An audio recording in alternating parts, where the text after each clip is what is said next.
Okay, so We're live. hello, welcome. Oh, We're- there we go. All right, so this is Grub for Thought, and we're all from Grubbable. And so we are here to enhance the little extra initiative. We care a lot about local food and natural food, and so the local scene, and we're just going to all talk about fall. And here with us is Candace. Do you want to say hi? Hi guys, happy to be here today. Drinking some good coffee. Yeah, me too.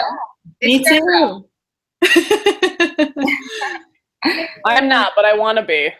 Oh, we gotta hook you up, girl. I I'm gonna know. get it to you. I'll send it to you in the mail. My husband's a coffee roaster now, so I can take care of you. Oh, I'm ready for it. It's gotta be good. Yes. All right. Yeah, and so Candace is with us from North Carolina, and Sahana, our COO.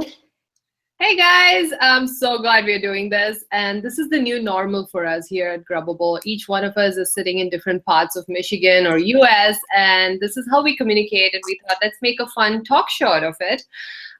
Just everything goes, lots of fun stuff. We are all foodies and we believe in local food. So today's talk is going to be about local food, fall foods and nutrition, and the big Thanksgiving meal and how to plan ahead for it and eat healthy at the same time.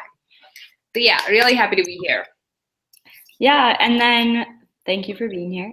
And we have Morella, who is our Grubbable guest nutritionist. And Morella, do you want to say something about yourself? Hi guys. First of all, I'm really excited to be here. I'm a tennis pro in the Grosse Pointe, Michigan area. I graduated from Oakland University with a degree in health, and I love Grubbable. There we go.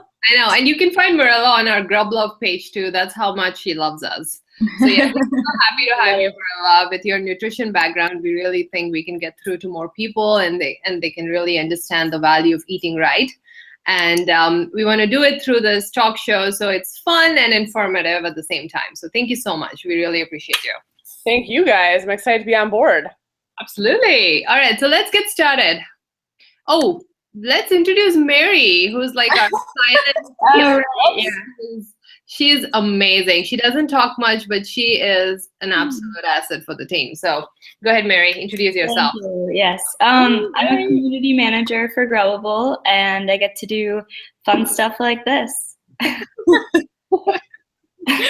Mary is eating her way through Detroit one dish at a time. That is happening as well.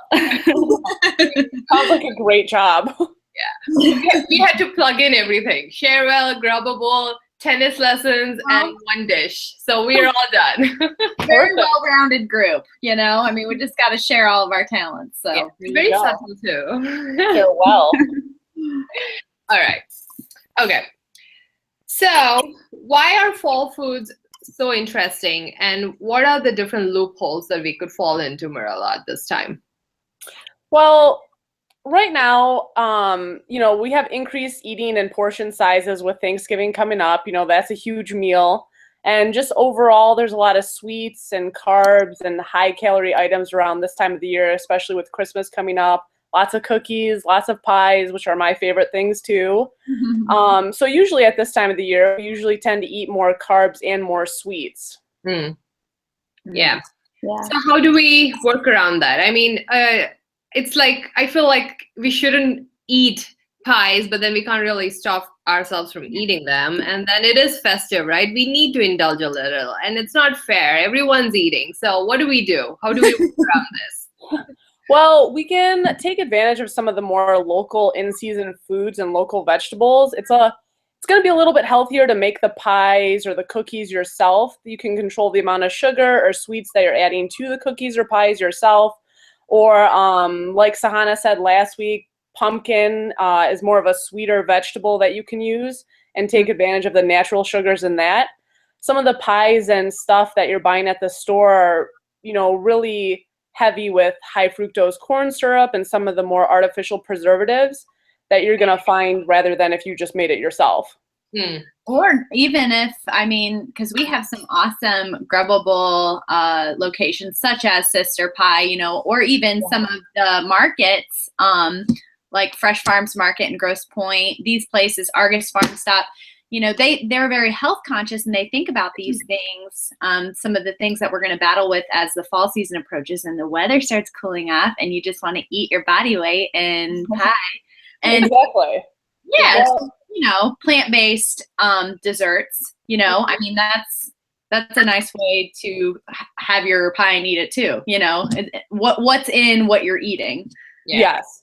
And in the spirit of plugging in, speaking of plant-based desserts, please go check out the raw vegan brownie recipe that's live today on Grubbable. Oh my gosh. Plugging in Grubbable today. I need to make it. Yeah, and Candace was just telling me she's going to make it. And by the way, it pairs really well with Cherry coffee, and it's a low stress, make ahead dessert for your Thanksgiving meal. So, you know, plan ahead. I think I'm going to do a double batch of those, save some for my coffee in the morning as well. Hey. So easy. You can easily like whip up a bunch of them together. I like they're these. raw. They're raw, vegan, organic brownies. I'm saying, if you're going to do it, that's the way to do it. You know? I agree. So simple. Thank you guys for all the encouragement. I love it. So Marella, going back to your point, you mentioned eat seasonal foods that's locally available. So I know with Grubbable, we here really understand the importance of local, but I think it's important to kind of reiterate and tell everyone why local. And I know a lot of people think some of it is fad, some of it is just a trend.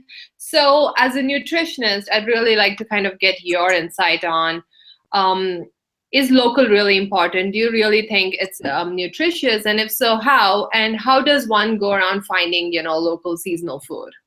Well, I think local foods are very important because you're getting your fruits or your vegetables basically as soon as they come off the vine, right? So the longer they sit on the shelves or whatever, the more they lose their nutrition. So you're getting a less nutrient-dense food if you go to some of the larger grocery stores as opposed to going to a local market. So on Saturday mornings, I know I maybe twice a month go down to Eastern Market, and not only is it cheaper, but it's healthier. You know, you're getting, you know exactly where this is coming from the local farms in Michigan. And it's fresher, to be honest with you. It's just fresher, more valuable, nutrient-dense fruits and vegetables. So for us, not only is it health conscious, but it's also cost effective for us to go down there. Okay. So yeah, and with a big Thanksgiving meal that's coming up, I think it is cost effective and nutritious to actually plan ahead and go for local seasonal stuff. Absolutely. And like Candace was saying, you can grab some locally made pies and things down there too, from Sister Pie, which is local around here. Some of the other bakeries that we have, even Germac makes some good stuff too down there. So, and yeah, even aside, you were talking about it being cost effective, which it absolutely is, but also when you buy local, you're keeping those dollars local. So it's better for your economy in general, not just your personal purse, but also just for Detroit as a whole, or wherever you are. You know, you're pouring those dollars back into the local farms, back into the local community, and you're able to establish relationships with those farmers. I mean, how cool is that? It's like, can I have your Brussels that you picked this morning? Thanks. You know? Yeah. Absolutely. And they can give you an extra pound of grapes or an extra pound of Brussels sprouts and things like that as you gain rapport with these farmers. And like Candace said, yeah, you're basically recycling the money inside your community. So it's only beneficial for everyone there. Totally. And isn't it nice to actually give a shout out and encourage local farmers who are actually going the extra mile, trying to do the right thing, avoid chemicals, you know, doing natural practices and everything. It's just, I think it's a nice way of cleaning up some of the adversity that's gone into the ecological practices that have happened over the past few years, and you know, like as little adulteration as possible, right? So it's picked and then you get it. It's literally farm to table. If it was picked last night, you're probably getting it the next morning, and it's part of your meal by afternoon. I mean, it doesn't get better than that. And imagine, I don't think a lot of people really think about the impact it has in general, right? With a lot of food, if it's not local, on average, the USDA website says food usually travels 1,300 miles.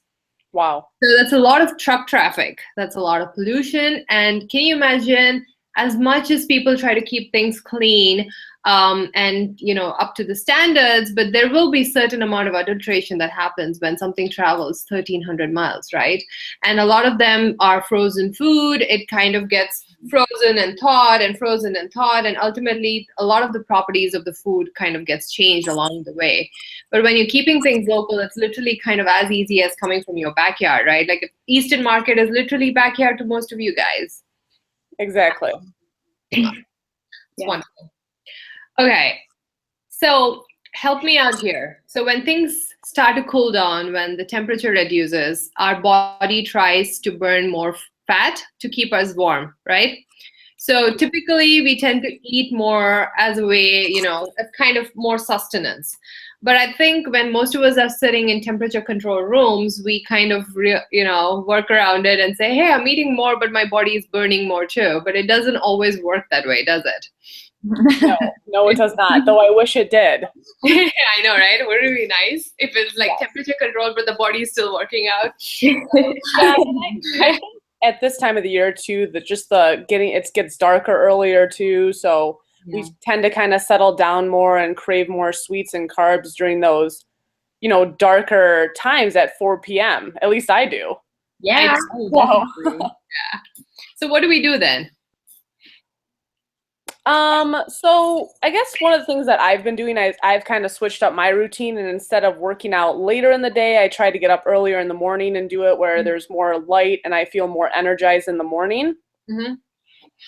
Some people maybe can't commit to that, but you can always join a gym too. Mm-hmm. Go to the gym instead of doing some of the outdoor activities that you used to be able to do in the summer. Mm-hmm. My tennis lessons have moved inside, so you can come on over and learn some tennis. There you go. Perfect. What about the very infamous working out tactic through winter, which is those long walks people take inside malls? There you go. Yeah. So, I'll tell you guys a story. So, last year I got to Somerset Mall in Troy. Before they opened, I honestly had no idea what time they opened. Apparently they open at noon on Sunday, in case anyone was wondering. So I got there at 11, thinking I could come in a little bit earlier, and the mall itself was open, but none of the stores were. And I see all these people just like power walking throughout the mall. So you can do some window shopping, do some power walking inside the mall, get those 3 levels going, take the stairs instead of the escalator there. Free gym membership, you gotta do what you have to do. Not a gym membership. Yeah. Yeah, exactly. I would shop and exercise. I can do that. Yeah. It's like two things to do. Get some Christmas shopping done, walking around. There you go. Okay, but seriously, and when you go to the mall, just park in the very last parking spot all the way to the back of the lot. And seriously, that adds up. Like if you have a couple errands to run, you can get another 1,000 steps easily that way. Oh, absolutely. That is very smart. And if for those of us who are in Michigan, if you're aware of the Great Lakes Mall, I would definitely recommend that mall for Power Walk because it's huge. It's in Auburn Hills, and it takes almost an entire day to kind of cover it from, That's true.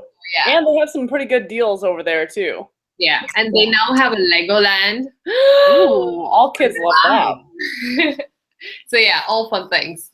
And if you still want to do the outdoor thing, I mean, we do have Great Lakes that you can come by in St. Clair Shores or St. Clair and take a walk by the lake. You might just have to bundle up a bit, but nice power walk by the lake will warm you up. Last year, I signed up for the Bayshore Marathon with my girlfriend, and we started training in October, November, and the race wasn't till Memorial Day weekend.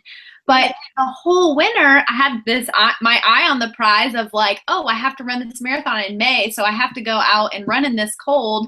And I think like if you set goals, you don't have to sign up for a marathon because I'll probably never do that again. But if you set goals for yourself and just give yourself something that you are holding yourself accountable to, because you'll feel better and you'll be happier when you're moving more. I mean, obviously, like we were saying, our initial reaction is like bundle up in a onesie and a Snuggie and eat popcorn and drink hot chocolate by the fire. But you can do that, but also, you know, go out and get some exercise in too, you know?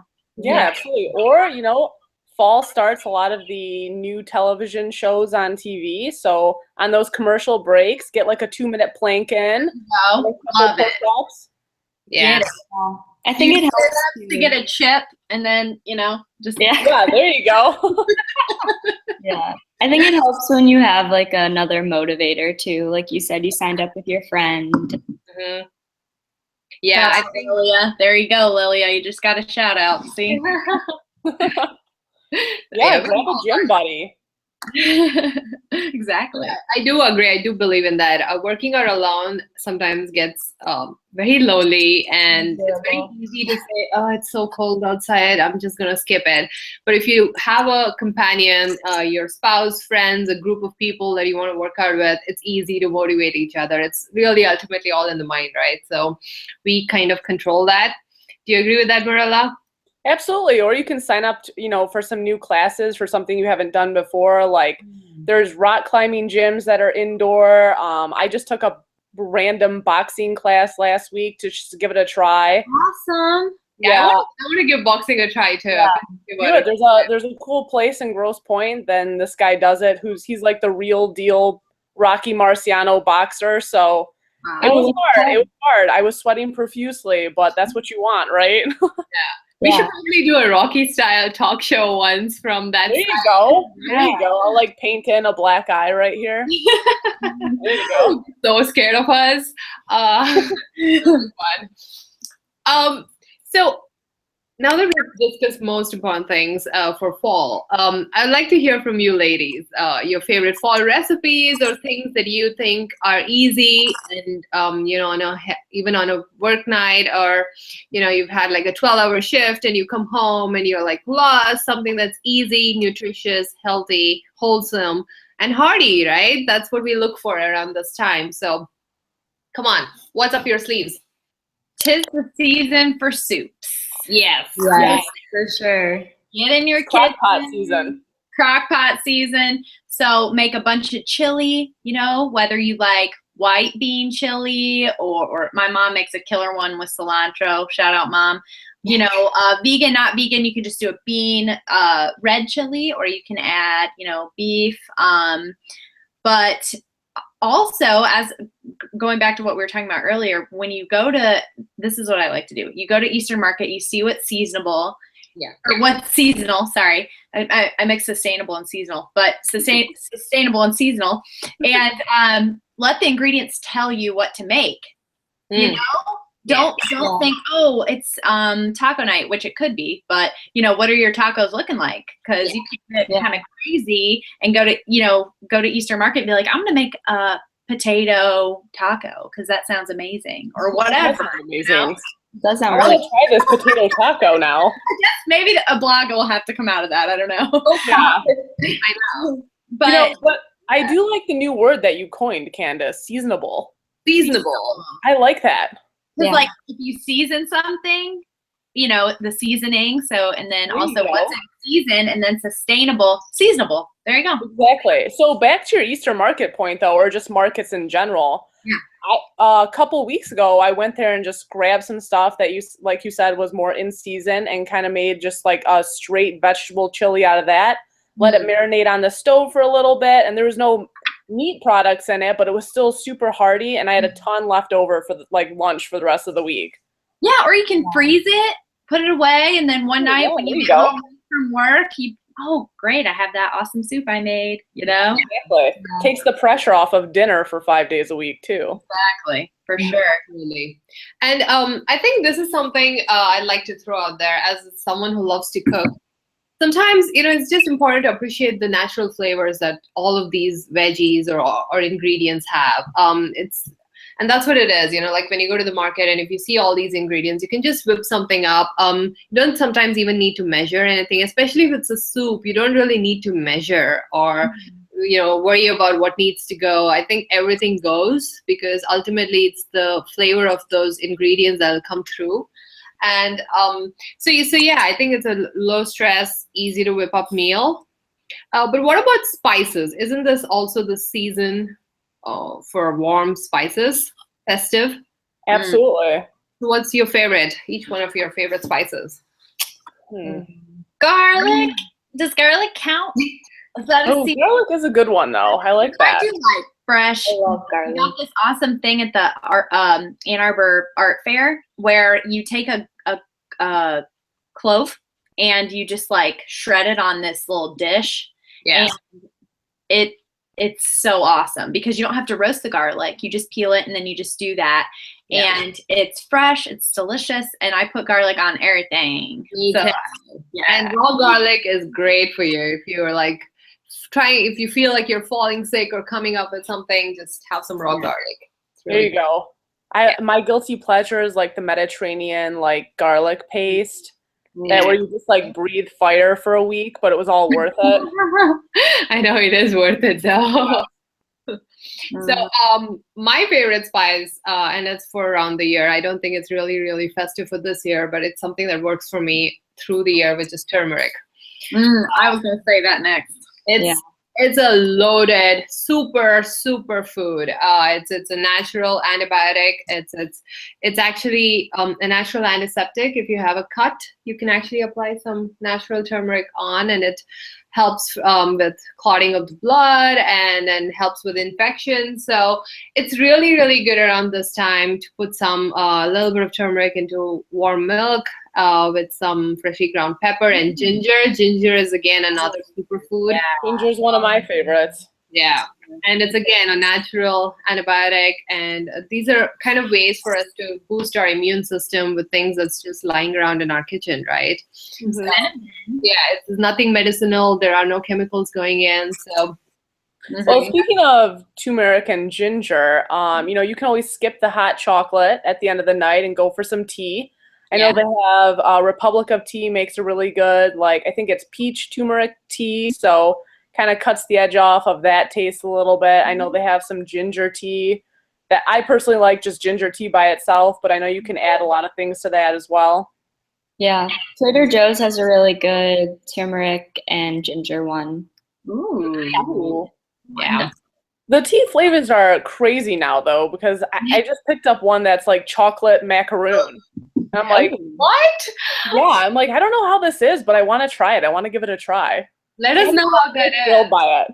At least like tea is naturally flavored that way. Like, like I walk in the grocery store yesterday and they have all of these coffees that are syrupy. Like, oh, here's pumpkin spice. Here's, Kit Kat, Snicker, Mickle, whatever combination, Milky Way, there's a word. I don't even know how to say it anymore.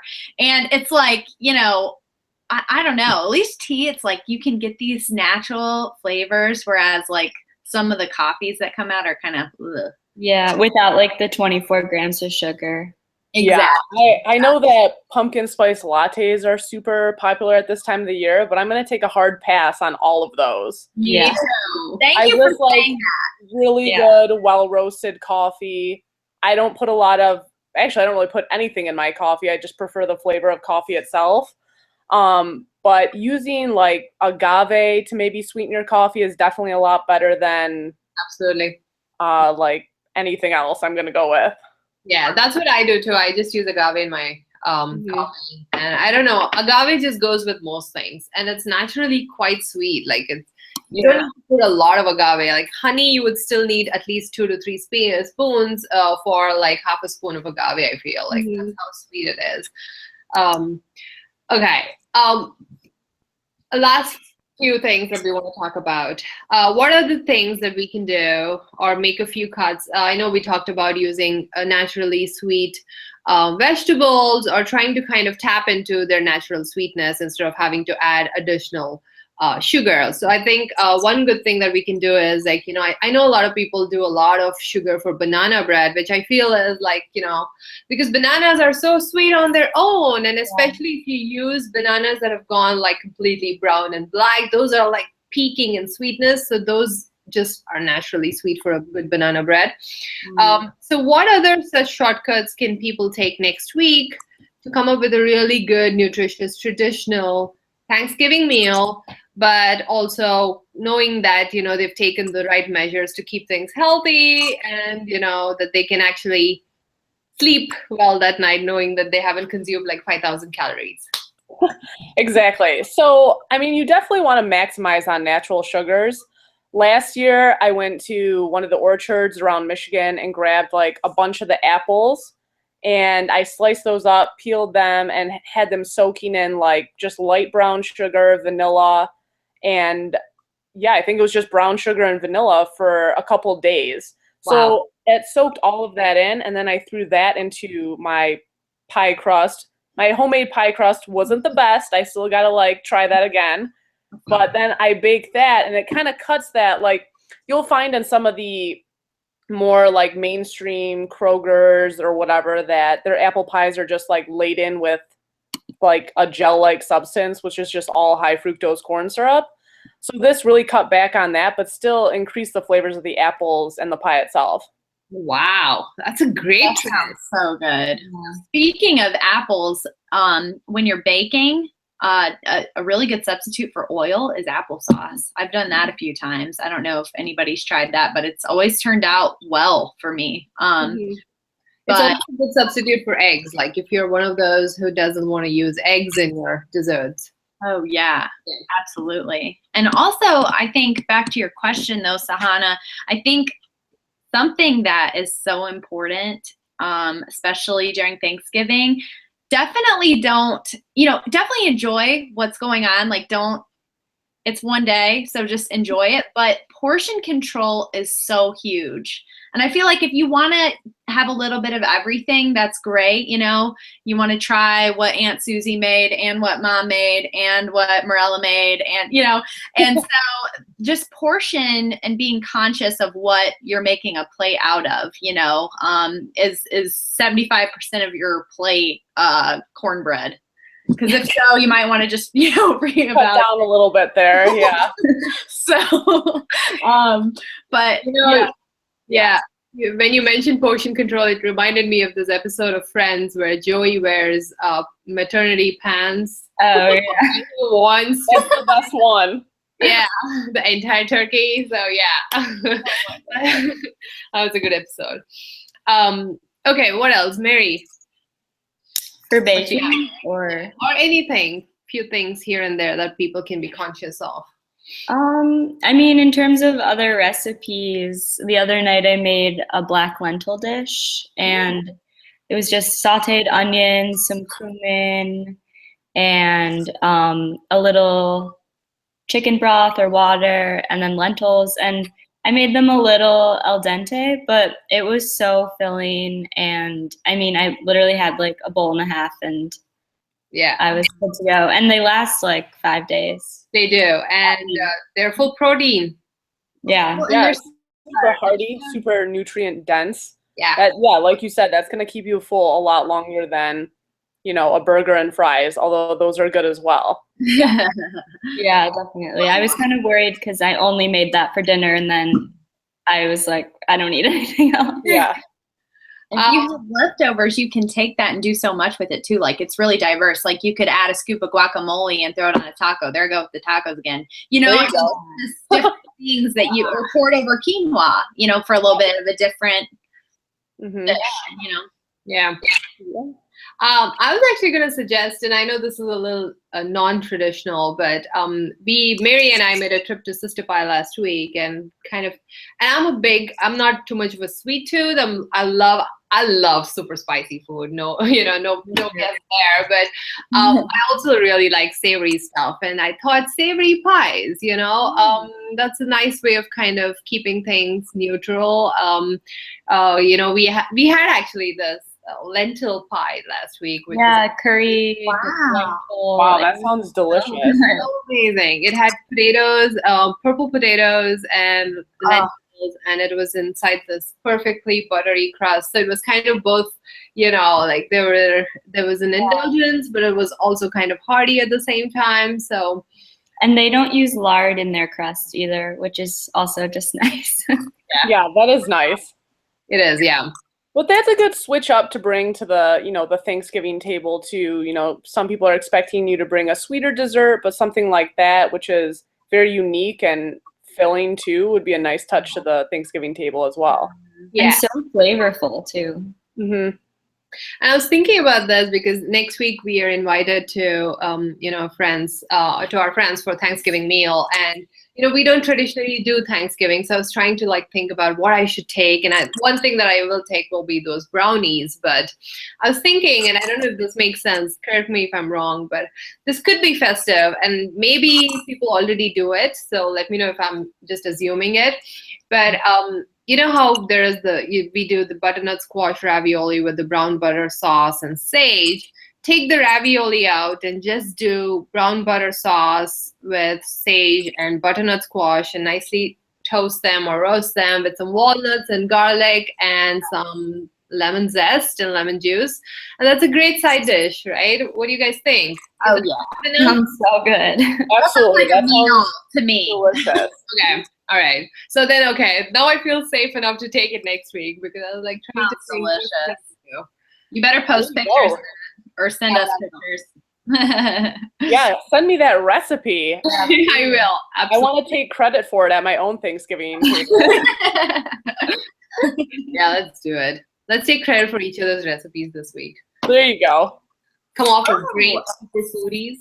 And speaking of recipes and all things local, there is a blog on Grubbable for a 100% Michigan sourced Thanksgiving meal for some ideas on, and it was strictly based on what is available to you right now seasonally. So, what was my word again? Seasonably. Seasonably. There you go. And it is by our very own Candace, and those are family recipes, and it's amazing. It's an entire Thanksgiving meal, 100% Michigan. That's awesome. Create your crash coursing on what you're gonna, have as a spread. They'll give you some ideas, but definitely helpful in the sense of knowing what is available and what you can go get at the market this weekend to get ready for the big meal. So. Oh, that's awesome. That's perfect. I know. So we mean business, right? When we say local, I think this meal is a good example of that. We do. Just some grub for thought. Yeah. Fun. Yeah, and I'll put the link to the blog in the little information part.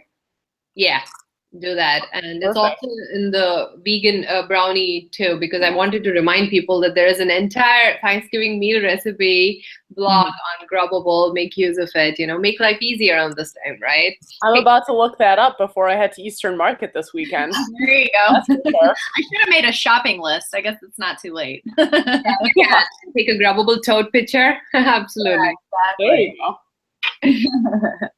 Awesome. Okay. I think we've covered everything. I think I love these talks. I think it's just so much fun, just connecting with you, Marella. I think you always manage to give us logic and the science behind a lot of things that we're already thinking about. And it's really good to be able to talk about these things, exchange recipe ideas. And it's just fun. It's just us girls hanging out on a Thursday afternoon. And all these, the only downside to it is now all of the talk about good food is making me hungry. Well, thanks, Sahana. Thank you for having me. Like I said, I'm excited to be on board, and I love these talks as well. Only good things to come after this. Absolutely. More grub for thought. Yeah. And we're going to have more of these coming up in the next few weeks and months. And the other day, we were talking about also doing just a random talk show about binge watching through the winter, through the holidays, and all of our Yes. favorite TV shows. Stay tuned for that. We've got some good ones. And I think it's safe to say we don't need any talking points for that one. No. I just finished an insane show, but I'll save it. Save it. Save it. Okay, I just have to put it in here. I know it's like too early, but I think I'm crazy for rewatching Ally McBeal right now. I just entered season 4, and Robert Downey Jr. I totally forgot how cute he was when he was young. That's like in his prime, Sahana. You're right there. Yeah. Oh my god! So now the show got interesting. So just saying. All right, that's a sneak peek right there. There you go. All right, this was so much fun, ladies. Let's do more of these, and I'm gonna go try each one of the things that each one of you mentioned, and all those tacos. Candace. I need to make some. So yeah, Make everything taco. Turkey tacos, leftover turkey. There Let me you know how it go. goes. there Full you of go. it. Perfect. And you should try Yeah. those turkey sandwiches with the moist maker. Oh yeah. The moist maker. There you go. There you go. Again, another friend. Another Friends reference. I got you. I got you. Alright. Raw. Ours is probably the only generation that gets it now. So, all right, this is great. Thank All you. right, guys. I think we did okay See you for later. Thanks for tuning in. Cheers. Bye. Bye. Keep grubbing. Bye.